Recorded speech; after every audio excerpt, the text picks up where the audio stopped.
Hello and welcome to episode 86 of the Inventive Marketing Club.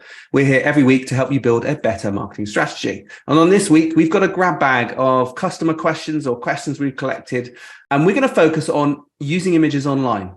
So without further ado, we're just going to dive straight in. What is the first question, Claire, here? I think it's, where can I get free images from? I think that's one I get asked a lot, certainly when we're building a website for someone or producing some kind of marketing material. They might not have the photography might not be ready. It might be some time before they engage a photographer. They may not have the money to get a photographer. Also, we use stock photography or stock images when we are mocking up a website and we're just testing out different styles, because before you pay for a photographer, you might want to just see how a different style of image looks. And then it's also a good guide to show to a photographer. So they're really useful, even if they're not the final images that you do use. But where do you get them from? Well, there's lots of free places and lots of paid places.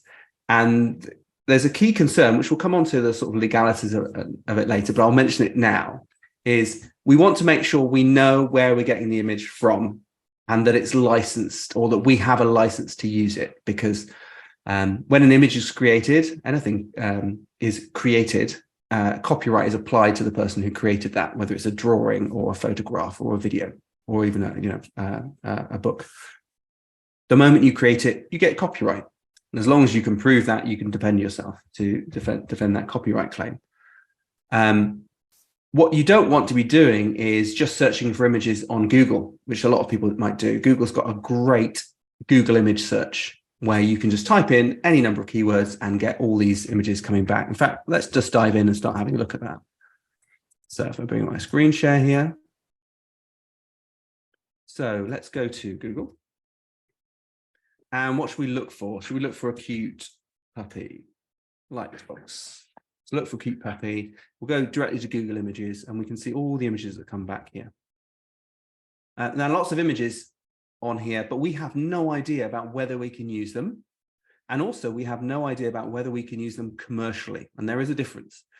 If I wanted to use this on my blog, or I wanted to, do a silly personal project, and I wanted to use these images, that is some of these might be licensed for that, where people can share it and use it. But if I want to use it commercially, so in a situation where I am making money, then you need a different license. And it can be really confusing to do that. Certainly looking through these images, I don't have any idea which ones I can use. There is a tool in Google which is going to give you a better idea. So if we click on tools here, we can go to usage rights. And then we've got Creative Commons licenses. I might talk a little bit about licensing later. I don't know a huge amount about it, so I tend to be quite strict on when it comes to using images, and only use images where I know where they've come from and I know I can use it. But if we go Creative Commons licensing, this, I would say, if we're selecting this, we should be able to use these in our own works on a personal basis. So I think that'd be fine if you've got a personal blog, or you've got something personal you're creating and you're not going to make any money out of it. I think you'd be okay to use these, but you'd need to go on an image by image basis. I actually can see a number of these from Pixabay, which is a stock library footage, website I'll show you in a minute. The other license we've got is commercial. So if we've gone to commercial here, all of these we should be able to use commercially.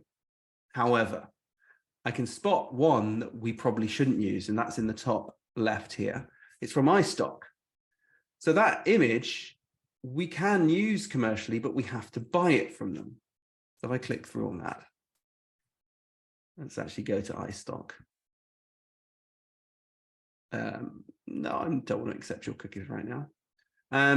So on this one, we can buy this image. We've got a price of £7 for one image, or we can buy a subscription from iStock, and then we can use that completely legally within our business as many times as we like. I think there are some restrictions on how you can use that. They do, like if you're making a film, you might not be able to use that, or if it's a certain, if it's promoting certain product types, maybe like tobacco, you wouldn't be able to use it for those sort of things, or firearms. But generally speaking, you're able to use it for any business purpose. So you do have to be careful, because we've searched in Google, we've selected commercial and other licenses, But even then, I know it's coming up with images that we couldn't use. One way to tell is that you've got the watermark over the top of the image. So we know it's on iStock and it's got iStock on top, which means that we're not allowed to use it. And they put that watermark on both to prevent people using it, but also so you know where it's come from originally. So this is one place to go, but let's look at a couple of places that are definitely safe to use. So the first one I go for is Pexels. So that's this one, and I'll bring up Pixabay as well.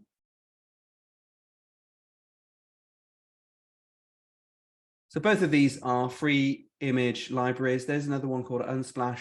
Let's see if I can bring that up. I don't tend to use it, but some people do.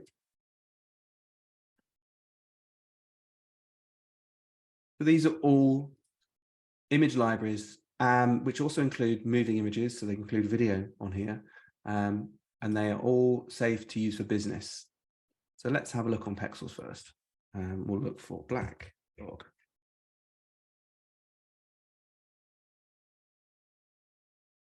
Lots of lovely images here.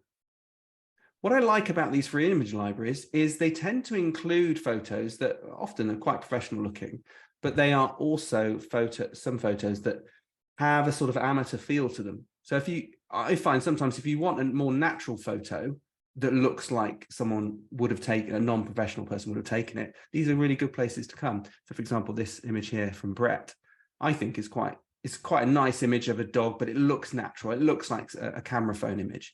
Whereas some of these ones, this one here by Benjamin, it's a bit more professional. There's some bokeh going on there. So there's a real mix of them. Actually, there's some great looking ones here. So if we wanted a nice cute puppy or a black dog to go in our marketing material, we can use it. But we just want to make sure we can check the license on that. And I would check the license on every image. So if we click on it, did not click on it. What did I do? There it is. If we click on that image, we can then look underneath and just check out its license information. And here it says free to use. Click on this. And they've got a very simple statement saying what you can do with these images. So yeah, you can use them.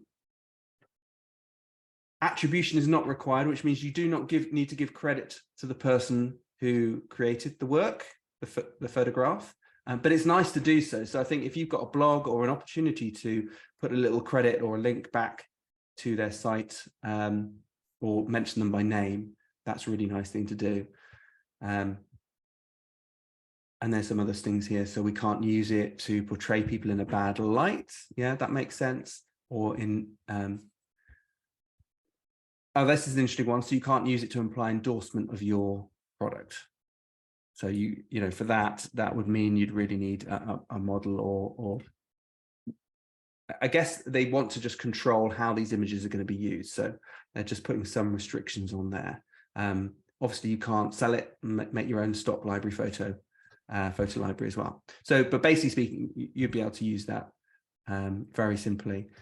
I think with this one, we can just download this. We can get a full download. If you want higher resolution ones, then you might need to log in as well. I think with Pexels you don't. With Pixabay you might need to log in, but you know, this is a very high resolution, 3000 by 500 pixels. That's going to be good enough for most work. Let's have a look at Pixabay.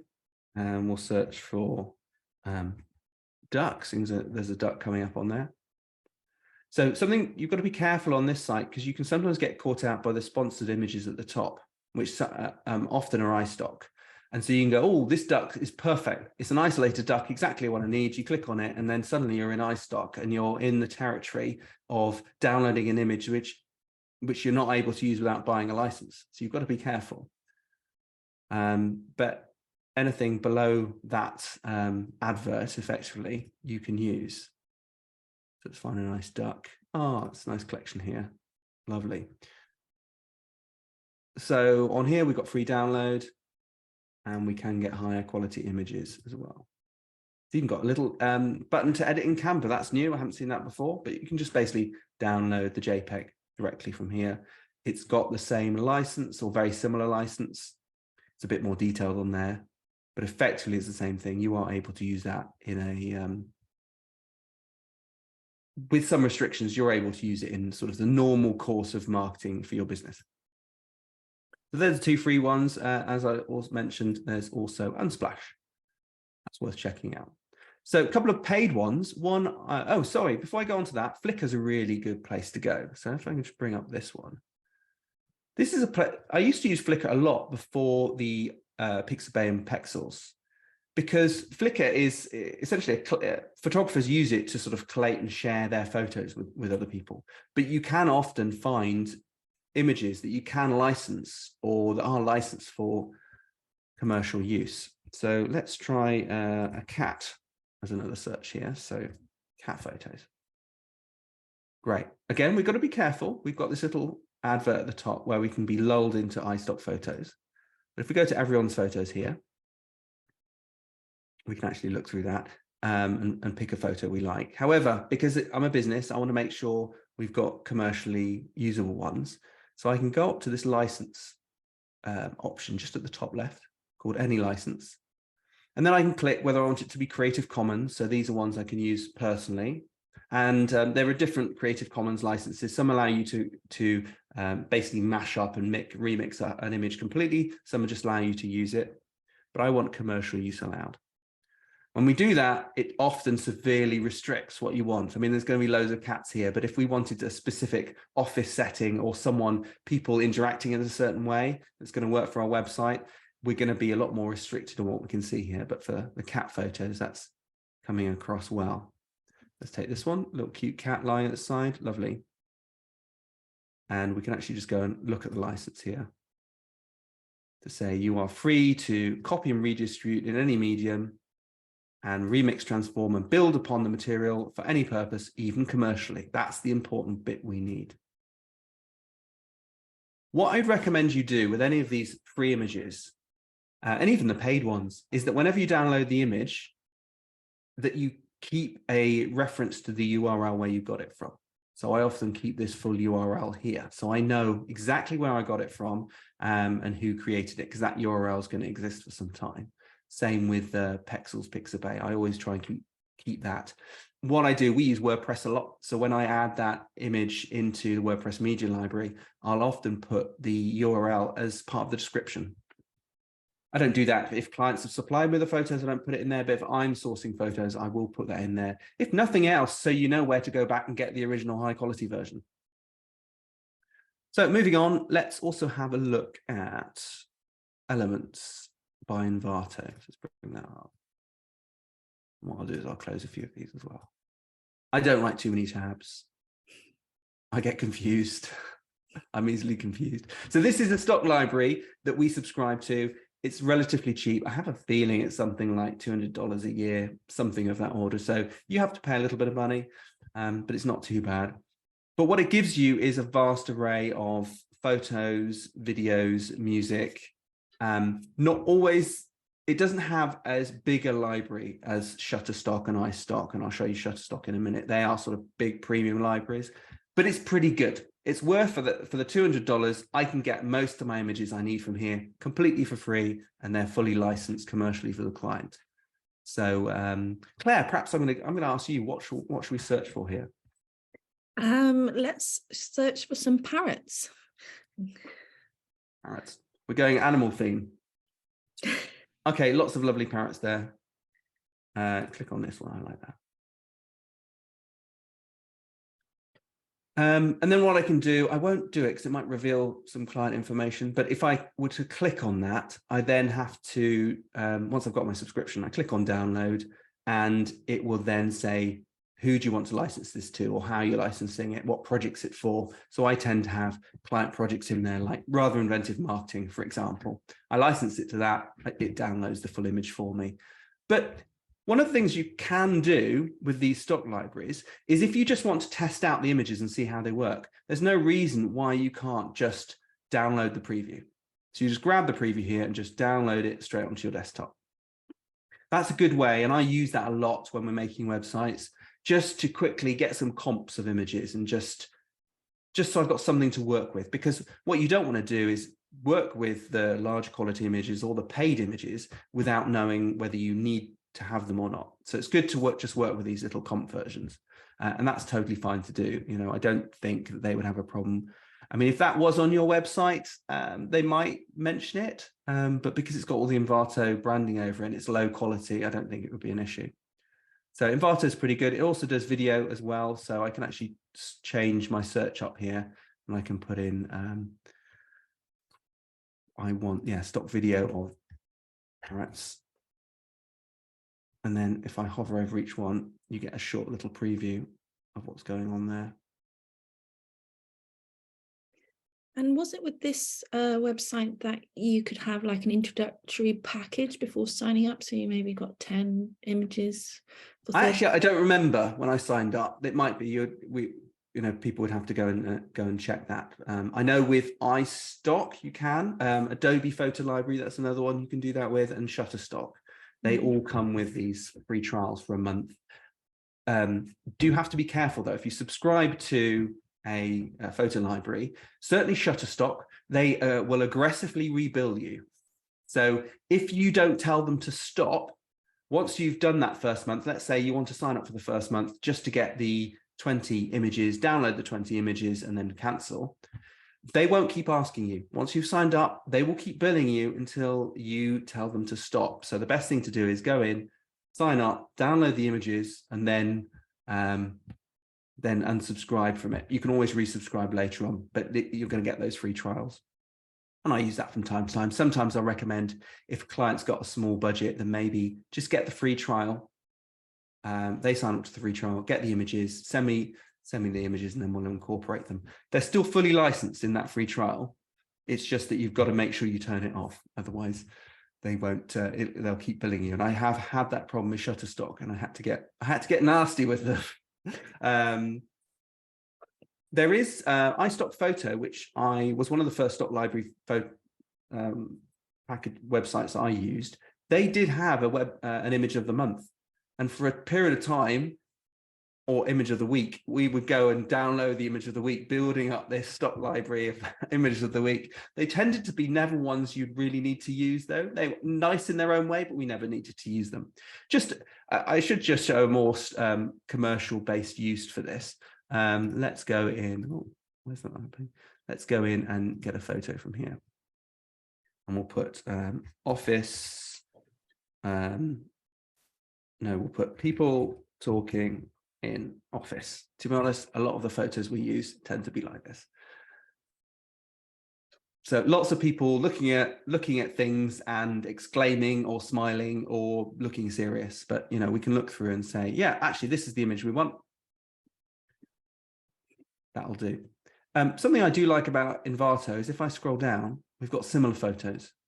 So I can look for photos taken by the same photographer or the same contributor, or I can look for photos that are similar. So that's quite useful often if you're wanting to find something, but you can't quite find the photo that's right, look for one that's near and then look for similar photos from there. So Inventive is great. Let's look at one more. Shutterstock. Shutterstock, despite aggressively billing you, they do have a huge collection of images, and you can pretty much find whatever you want in there. So I will look for office team chat. Let's see what comes up there. Obviously, they'll have pictures of dogs and probably any cute animal you want. Yeah, lots of office scenes there. They also have video. I think they have audio as well. I can't remember. I don't tend to use them for that. And for a lot of audio purposes, I use Inventive because actually it's got quite a huge selection of music sound effects that are all pretty good.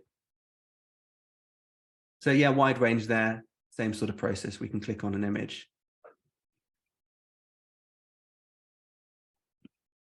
And then we can, download it if we've got, I don't have an active account on here, but if I did, I could just download it. Otherwise, it's going to prompt me to use that on, to sign up. We've got similar images. Same model, actually, that's quite useful as well. I used that the other day when a client gave me an image, but we needed to find a slightly different pose. So we could put that in and then actually use this section to find a better pose for what we needed. Use that on to sign up. We've got similar images. say model, actually, that's quite useful as well. I used that the other day when a client gave me an image, but we needed to find a slightly different pose. So we could put that in and then actually use this section to find a better pose for what we needed. So I think that's really, have we covered everything there, Claire? I think we've got things there. Maybe we should touch on one of the next questions we've got is.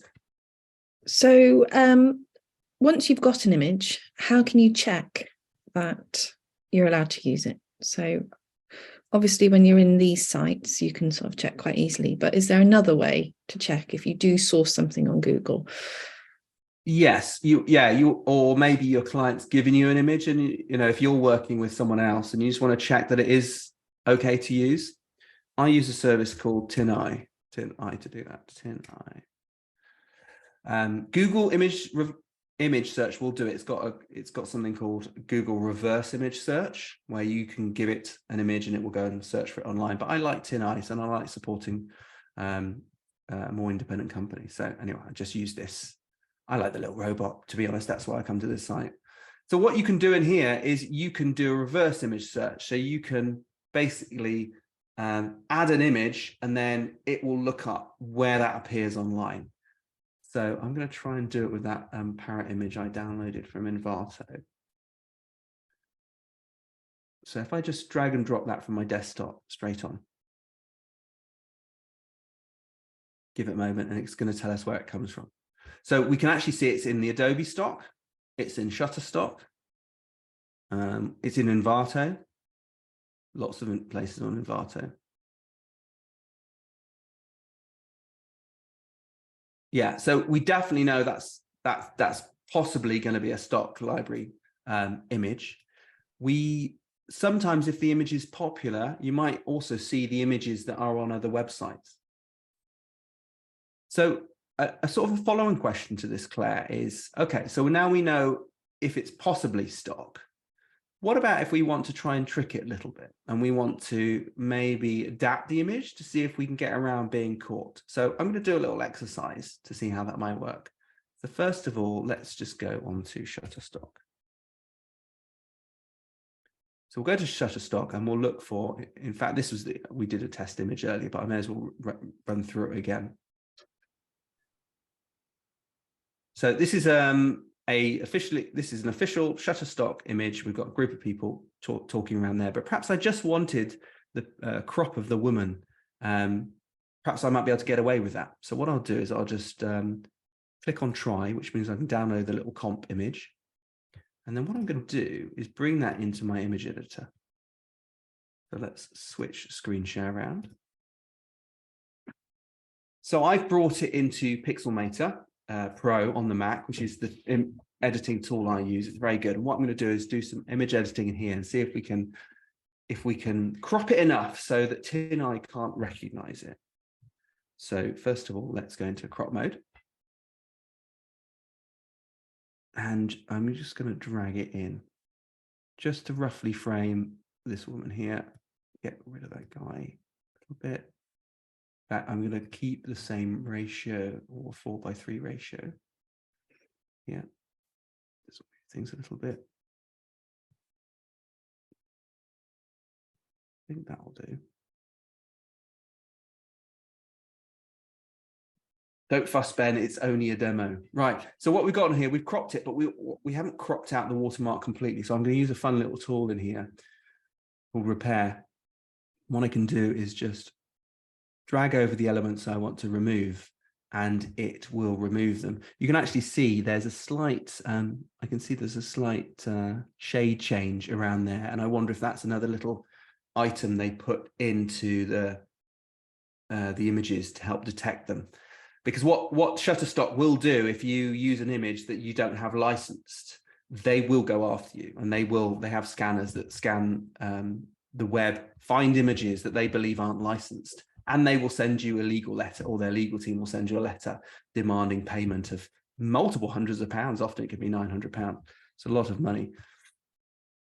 Usually you can come to some arrangement where you pay them less, but they will go after you. So it's not worth it. But we're just going to pretend for the moment. I'm also going to use the repair tool to try and go over this text. That doesn't work so well. So what I can do is actually, if I just zoom in a bit more, I get a bit more detail, and I can just go over that more specifically, what I want to get rid of.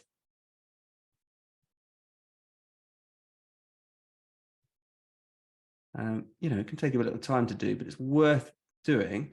And certainly this tool is useful if you just want to use it completely in an innocent way to get rid of objects or that are in the photo that you don't want, or you are just tidying up. Maybe there's some loose hairs that you want to get rid of, or someone photobombed. Me? Let's try that again. Yeah, okay, that's good enough for the moment. I think we've removed most of the things there. We've got the crop. It's very low resolution because we've just got the comp we downloaded. But let's save that out. So I'm going to save that as a JPEG, put that on my desktop. And then we'll switch back to TinEye. Now, I don't know what's going to come up because this is a complete test really to see what's going to happen, but hopefully it will work in our favor. So if I drag and drop from my desktop straight into TinEye, it's going to do that search. Come up with lots of results. Now, it hasn't actually come up with Shutterstock, but what it has done is we can see that people have used it in various different crops on their websites. And this is a good sign, I would say, to see exactly the same image over and over, that it is a stock photo image, and it can be picked up as well, because although we've cropped the image, it's comparing it to other crops online. Some of them actually are showing more. And if Shutterstock were to see that image, they have an algorithm which is able to detect an image even if it has been cropped, because it sort of takes an image and chunks it up into various squares, and each of those squares has a fingerprint against it, and then it can look, when it's looking over the web, if it detects one of those fingerprints, it knows it's their image. So yeah, I wouldn't try and get around a licensed image. So I think just to cover over and sort of conclude this particular part of it is, if you are looking for an image commercially, then make sure you are allowed to use it. So if you're using one of the free stock libraries, make sure that the license covers that. Certainly if you're using Flickr, make sure it's commercial. Otherwise, if in doubt, it is better to use a paid stock photo library, because they will guarantee you that it can be used and how it can be used. So can I play devil's advocate? And if you do get caught out, what should you do? Okay, it's tricky. Just don't put yourself in that position is the first thing. Really, don't even think that it's a good position to be in. But we have had some clients where they have used an image. They've put an image on their blog that they found on Google Images that they've been caught on later, and they will get a letter. But I have written a blog article about this. And it was actually not Shutterstock, but it was pick rights. So what pick rights do is they will enforce copyright infringement on behalf of a copyright holder. The copyright holder may not have contacted pick rights, and in fact, in most cases, they haven't contacted pick rights. Pick rights have identified an image that they believe has infringed copyright, and they go chasing it. And then once they get a settlement, they'll then pay the person whose copyright it did infringe, the photographer who originally took the image. And this we had with a client who had a little banner at the top, which had a crop of a certain image. The pick rights algorithm detected this and sent a letter to them. And it's a manual process for them. It's not necessarily easy that they can find your address from the website, but if you're a commercial entity, it's likely you'll have your address on there and all your legal details. It's very easy for them to contact you. So this little blog post is highlighting what to do if you get contacted by pick rights or someone else. That actually, it's what it's saying here. It's not a scam. They're not scamming you for money. However, they aren't working on behalf of the copyright holders. So they're playing a little bit of a game here. So it's definitely worth reading this article. I've also put in some links to further reading on letters you might get and how to detect whether it's a legitimate letter, guides to copyright online, you know, I'm certainly not qualified to talk about it. So I definitely recommend reading some of those links. And yeah, if you do get a demand letter, what you should go through, the process you should go through to settle it, because you will have to settle it and pay some money, but maybe there's a way you can reduce how much you're going to pay, and make sure that you don't get them actually taking you to court and taking further legal action. But as I said, the best thing to do is just not get in that position at all. Just make sure that any image you use is just taken from a legitimate stock library, then you won't have any problems. Or you take it yourself. Or hire someone to do that. In fact, we thought this was a good follow-on from our conversation from Dan last week, where we're talking about, you know, hiring a professional photographer and why it's worth doing that. I think we should probably wrap it up, but maybe before we do, should we just quickly touch on AI generated images? Now, Yeah.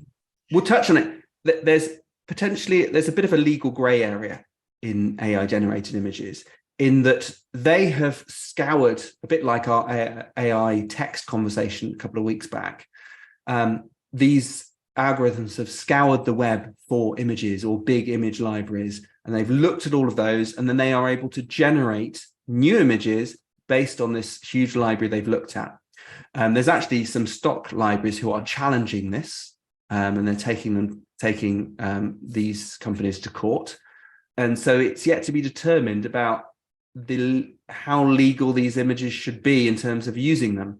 But I think the liability there lies with the generator of the artwork, not you using it necessarily, because I think the generators of the artwork weren't necessarily able or weren't legally allowed to use all of these images, whereas what's been generated is actually a new work of art. And as long as the generator gives you a license to use it, then you can use it. So I think if you're talking about AI and using this as a demonstration, I think it's totally fine to use. I would still worry about actually using it legally. However, that being said, I'm still going to show you how you can do it with a new tool I found. Actually, we were talking about OpenAI for text the other week. I found another tool called Simplified, which does a lot of algorithmic generated content. It does write text, but it can also do images as well. So I won't spend too much time on it. I'm just going to dive straight in.